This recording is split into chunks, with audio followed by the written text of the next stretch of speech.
आपल्या मुलामुलींसाठी आपण अनुरूप स्थळे शोधताय? आता आपला शोध येथे येऊन संपतो. आता आपली चिंता संपलेली आहे. आपल्या मुलामुलींसाठी अनुरूप जोडीदार शोधण्याचा निवडण्याचं एकमेव केंद्र शादीबंधन वधूवर सूचक केंद्र. या संस्थेमध्ये सर्व समाजातील 70,000 पेक्षा जास्त स्थळे नोंदणी असलेले असे शादीबंधन वधूवर सूचक केंद्र.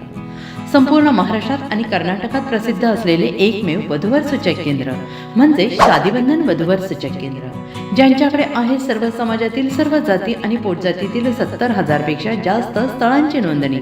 आपल्या इच्छेप्रमाणे वर्गवारी करून अनुरूप स्थळे निवडण्याची सुविधा.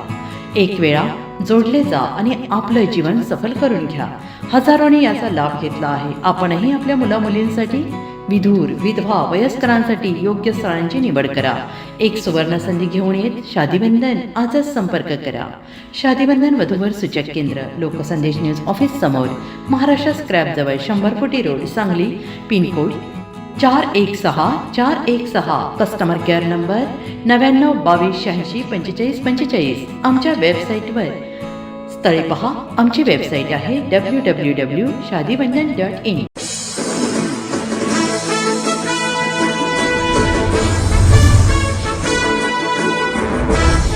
जनगणना 2027 अंतर्गत स्वगणना प्रक्रिया यशस्वीपणे पूर्ण करत वाई तालुक्यातील मुगाव गावाने सातारा जिल्ह्यात पहिला मान पटकावला आहे.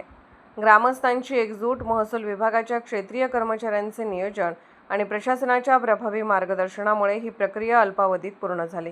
धोम धरणामुळे पुनर्वसित झालेल्या मुगाव गावात 37 घरे, 42 कुटुंबे आणि 169 इतकी लोकसंख्या आहे.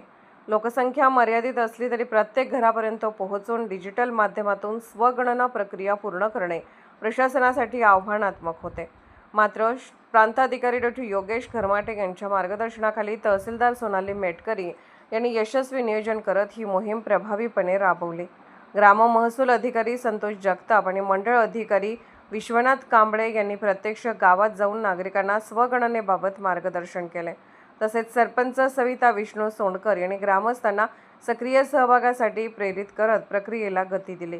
नागरिकांनीही सकारात्मक प्रतिसाद देत वेळेत स्वगणना पूर्ण केली.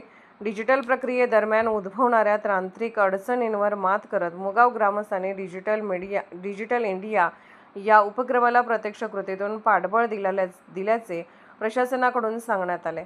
1 मे पासून सुरू झालेल्या जनगणना 2027च्या पहिल्या टप्प्यात स्वगणना प्रक्रिया पूर्ण केल्याबद्दल मदत व पुनर्वसन मंत्री मकरंद पाटील, राज्याचे अतिरिक्त मुख्य सचिव विकास खारगे तसेच जिल्हाधिकारी संतोष पाटील यांनी संबंधित अधिकारी व ग्रामस्थांचे प्रशस्तीपत्र देऊन अभिनंदन केले. सातारा प्रतिनिधी प्रवीण नवघरे. अशाच विशेष घडामोडींसाठी आमच्या यूट्यूब चॅनलला सबस्क्राईब करा, फेसबुक पेजला लाईक करा आणि इन्स्टाला फॉलो करा.